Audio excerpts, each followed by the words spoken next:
ছাত্ৰ-ছাত্ৰীসকল আজি আমি আলোচনা কৰিবলৈ গৈ আছো ক্লাছ 3 ৰ পৰিৱেশৰ পাঠ 2 আমাৰ বিদ্যালয় চেপ্টাৰটোৰ প্ৰশ্নোত্তৰসমূহ। আশা আমি ভিডিঅটো আৰম্ভ কৰো। এতিয়া অনুশীলনীৰ প্ৰশ্নোত্তৰসমূহ আলোচনা কৰাৰ আগতে আমি ক্ৰিয়াকলাপ 1 টো চাব বিচাৰিছো। এই ক্ৰিয়াকলাপ 1ত তোমালোকক চোৱা দুটা ডাস্টবিন দিয়া আছে হয়নে? এটা হৈছে কি সেউজীয়া ৰঙৰ গ্ৰীন কালাৰ আৰু এটা হৈছে কি নীলা ৰঙৰ মানে ব্লু কালাৰ। এতিয়া এই ক্ৰিয়াকলাপটো কৰাৰ আগত তোমালোকে মোৰ কথাখিনি শুনি লোৱা। এতিয়া সেউজীয়া ৰঙৰ ডাস্টবিন আৰু নীলা ৰঙৰ ডাস্টবিন এই ডাস্টবিন দুটাত আমি কেনেকুৱা ধৰণৰ বস্তু ভৰাম বাৰু? সেউজীয়া ৰঙৰটোত আমি কেনেকুৱা ধৰণৰ বস্তু ভৰাম জানানে?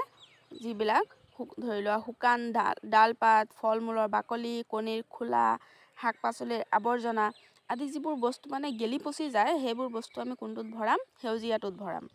আৰু নীলাটোত আমি কোনবোৰ ভৰাম? যিবোৰ বস্তু গেলি পচি নাযায়। যেনে ধৰি লোৱা চকলেটৰ বাকলি, পেলনীয়া কাগজ, প্লাষ্টিকৰ বটল, স্কেলৰ টুকুৰা আদি আমি কোনটোত ভৰাম? নীলাটোত ভৰাম। এতিয়া আমি এই ক্ৰিয়াকলাপটো চাওঁ। প্ৰথমটো দিছে কি আলুৰ বাকলি। আলুৰ বাকলি কোনটোত ভৰাম? সেউজীয়া।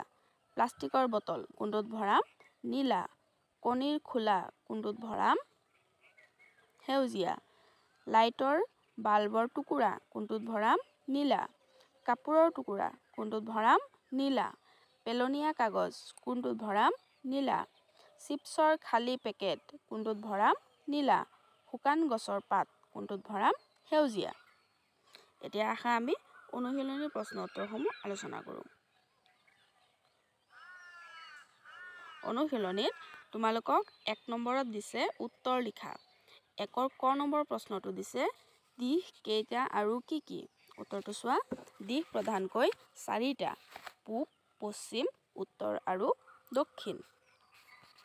তোমালোকে কিতাপতে চাবা খ নম্বৰ প্ৰশ্ন এটা আছে তোমালোকৰ বিদ্যালয়ৰ চাৰিসীমাত কি কি আছে লিখা। এটা তোমালোকৰ বিদ্যালয়ৰ চাৰিসীমাত কি কি আছে হেতুটো মই নাজানো হয়নে নহয়? গতিকে মই যদি কিবা এটা লিখি দিওঁ তোমালোকৰ উত্তৰটোৰ লগত নিমিলিবও পাৰে। গতিকে এই প্ৰশ্নৰ উত্তৰটো তোমালোকে ছাৰ বাইদেউহঁতৰ লগত আলোচনা কৰি নিজে লিখি ল'বা। আৰু গ নম্বৰ প্ৰশ্ন এটা দিছে তোমালোকৰ ঘৰৰ চাৰিসীমাত কি কি আছে লিখা। এতিয়া তোমালোকৰ ঘৰৰ চাৰিসীমাত কি কি আছে হেতুটো মই নাজানো। গতিকে এই প্ৰশ্নৰ উত্তৰটো তোমালোকে মা-দেউতাহঁতৰ লগত আলোচনা কৰি লিখি ল'বা। ঘ নম্বৰ প্ৰশ্নটো চোৱা। চকলেটৰ বাকলি, প্লাষ্টিকৰ খালী বটল আদি পেলাবলৈ কেনেকুৱা ৰঙৰ ডাস্টবিন ব্যৱহাৰ কৰিব লাগে? উত্তৰ চোৱা। চকলেটৰ বাকলি, প্লাষ্টিকৰ খালী বটল আদি পেলাবলৈ নীলা ৰঙৰ ডাস্টবিন ব্যৱহাৰ কৰিব লাগে। 2 নম্বৰ খালী ঠাই পূৰ কৰা। সূৰ্যটো সদায় ডেছ দিশত ওলায় আৰু ডেছ দিশত মাৰ যায়। উত্তৰটো চোৱা। সূৰ্যটো সদায় পূব দিশত ওলায় আৰু পশ্চিম দিশত মাৰ যায়। 3 নম্বৰ প্ৰশ্নটো চোৱা। পচন সাৰ কিদৰে তৈয়াৰ কৰা হয় লিখা। উত্তৰ এঠাইত গাঁত খান্দি গছৰ ডালপাত, ফল-মূলৰ বাকলি, শাক-পাচলিৰ আৱৰ্জনা আদি পেলোৱা হয়।